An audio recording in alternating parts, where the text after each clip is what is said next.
La historia del pueblo de Dios está llena de hombres y mujeres con defectos, con errores, pero también con virtudes, con valentía y sobre todo que fueron de bendición. Estudiemos los del capítulo de hoy en Primera de Crónicas, capítulo 2. Un versículo o una frase de la Biblia pueden transformar tu vida, te pueden dar las respuestas que estás buscando o puede darte la paz que tú necesitas. Abre la Biblia todos los días, encontrarás a tu Padre Celestial. Dale, vamos al capítulo de hoy. El capítulo de hoy nos presenta nuevamente, insisto, una respuesta. El pueblo de Israel regresa de Egipto, pero no son todos, ni son tantos. Muchos se quedaron allá, muchos nacieron allá, hicieron negocios y no quisieron regresar a una ciudad pues destruida, con muros destruidos, con un templo destruido, donde quizá decíamos el 60-70% de las tierras están pues abandonadas. Nadie quiere regresar, muy pocos se atreven a regresar. ¿Y a qué regresan? A recordar cuál es el sentido de esta vida, sobre todo cuál es nuestro origen. ¿Cuál fue nuestro propósito? ¿Por qué nos sucedió esto? Para eso se escribe Crónicas y por eso es que aunque sea estos primeros 9 capítulos vamos a estar viendo muchos nombres y nombres, para ellos era recordar su origen, recordar su pasado y esto darles nuevamente la identidad que ellos necesitan. Y amigos, les digo, es que esa es una poderosa lección. Nosotros de tiempo en tiempo necesitamos regresar para mirar nuestro pasado, quiero decir.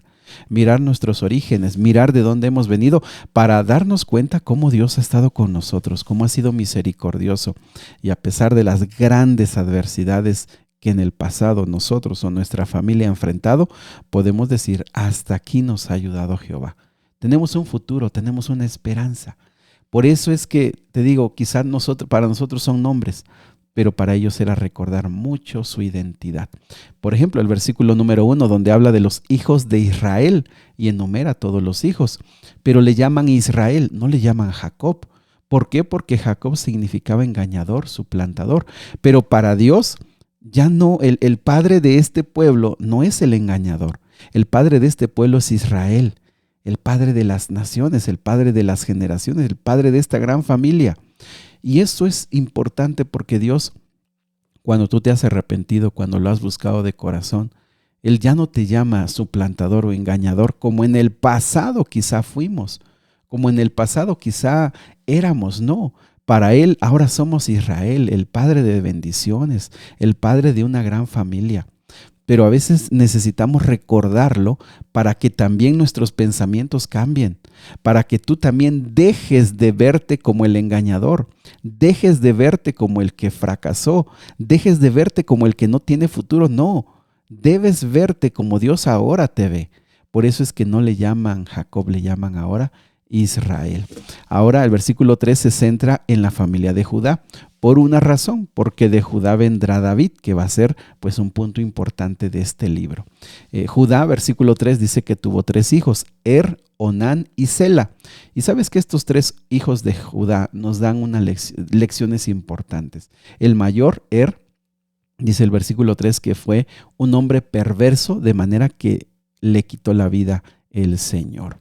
¿Por qué? ¿Qué es lo que hizo? No sabemos, no lo sabemos. Hay muchas cosas en la vida que son tan cortas y al punto que simplemente nos queda decir, bueno, algo sucedió, no lo sé, pero sí sé que Dios es misericordioso, sé que Dios es paciente y algo sucedió, pero Dios le trajo justicia, es decir, a través de la muerte le trajo justicia a la maldad de este hombre.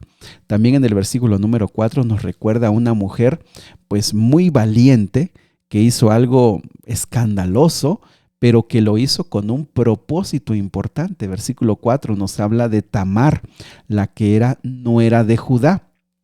Recuerda que Judá no le quiso dar a un hijo para que ella pudiera mantener el nombre de su esposo, y entonces ella, al ver que no iba a tener descendencia y no iba a mantener el nombre de su esposo, lo que ella hizo fue vestirse de prostituta y tuvo relaciones con Judá, y a su tiempo Judá le quiso aplicar la justicia apedreándola o dándole muerte porque no sabíamos de quién eran sus hijos y se descubre que eran de él. Bueno, de esta mujer valiente, de este escándalo familiar, pues nacen 2 hijos. El versículo 4 dice que fueron Fares y Zera. Y mis amigos, nos recuerda eso, que aún en el pueblo de Dios, pues hay cosas que han sido escandalosas, que quizá tú te juzgues porque en el pasado fue un escándalo, fue un asunto familiar tremendo, tu nacimiento o el nacimiento de alguien de tu familia, y piensas que estás marcado por eso.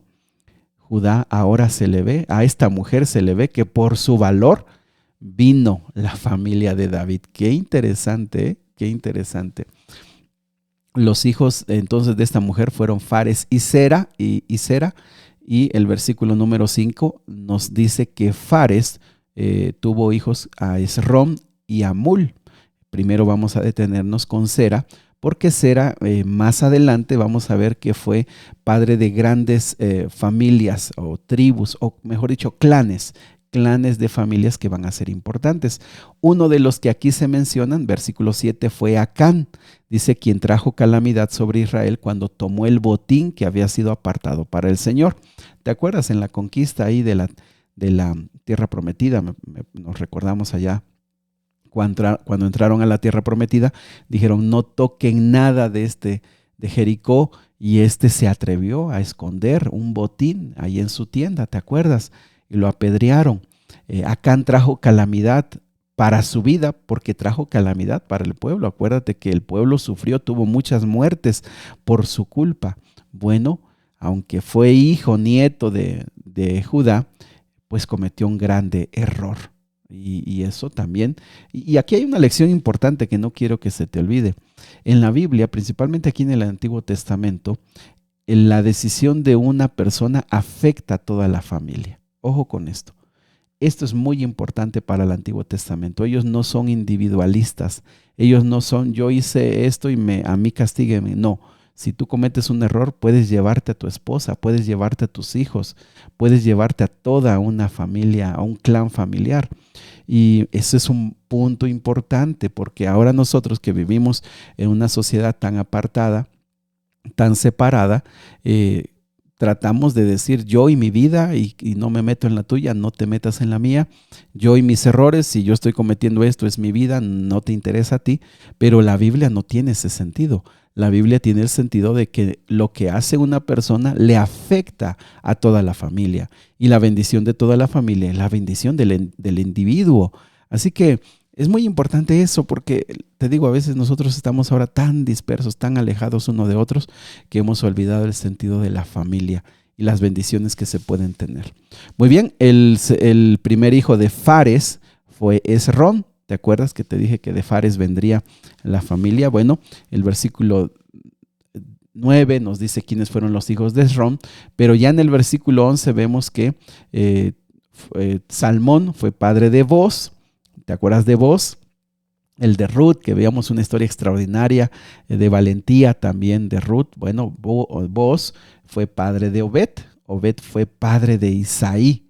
Qué interesante. Y de Isaí también vemos a todos sus hermanos en el versículo número 13. Otra mujer, en este caso una extranjera, la que se casó con Booz, una mujer extranjera, viuda, en unas condiciones de pobreza extrema, muy grandes, pero con un profundo amor y lealtad a su suegra.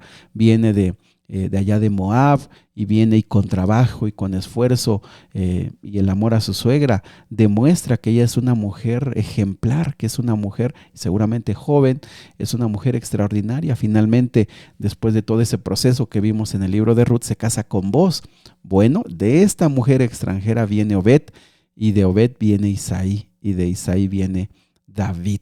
Es decir, en la sangre de David corre la sangre de una mujer extranjera, como lo fue Ruth. Corre la sangre de esta nuera de Judá, de Tamar, que fue valiente para hacer esto de meterse con su suegro. Es decir, la sangre de Jesús, del Mesías, es la sangre como la tuya y la mía, de ascendencia, de errores, de defectos, de escándalos. Por eso es que tanto Jesús dice que fue como nosotros, porque de su ascendencia vinieron errores y defectos. Nuevamente, ahora en el versículo 13, cuando se ve la familia de David, son imperfectas, cometieron errores, pero en medio de todos esos errores y todos esos defectos viene la mano de Dios, viene la protección de Dios, y en el futuro, a lo largo de la vida, cómo Dios va componiendo las cosas, cómo Dios va trayendo bendición. Así que, mis amigos, yo creo que es muy importante que si tu ascendencia, padres, abuelos, bisabuelos, que regularmente es lo que más nos acordamos, cometieron errores, defectos, escándalos, y a veces tienes esa marca en tu vida, tienes ese problema, quizá ha roto tu estima, quizá ha roto tu pasado, ha roto tus sueños por tu origen. Esta mañana el Señor nos dice, si de David, el rey David, el gran rey David, tuvo esta sangre con este pasado, tú no tienes que señalarte, ni tienes que golpearte tu vida psicológicamente, no. Tienes que creer que así como para David, Dios tuvo sueños y propósitos y anhelos, Dios lo tiene para ti, lo tiene para todos nosotros. Dios, independientemente de nuestro pasado, nos ama profundamente, nos ama y tiene planes para nuestra vida. Entonces en el versículo 13 nos presenta a todos los hijos de Isaí. Acuérdate que no todos lo apoyaron, sin embargo, de ahí fue David. El versículo 16 nos recuerda de las hermanas de David, que eran Sarbia y Abigail. Sarbia tuvo 3 hijos, Abisai, Joab y Asael, y Abigail a Jeter, y tuvieron a un hijo llamado Amasa. ¿Sabes que estos sobrinos de David, hijos de sus hermanas, combatieron mucho, fueron soldados que anduvieron con David? Por ejemplo, Joab y Asael, me acuerdo bien, eran de los principales con David, pero también otro de ellos estuvo con Absalón cuando se rebelaron contra David. Así que ahí van las familias. Del versículo 18 hay más descendientes, algunos menos conocidos, pero quiero que te vayas al último versículo, el versículo 55, donde habla de los ceneos que descendían de Amat, el padre de la familia de Recab.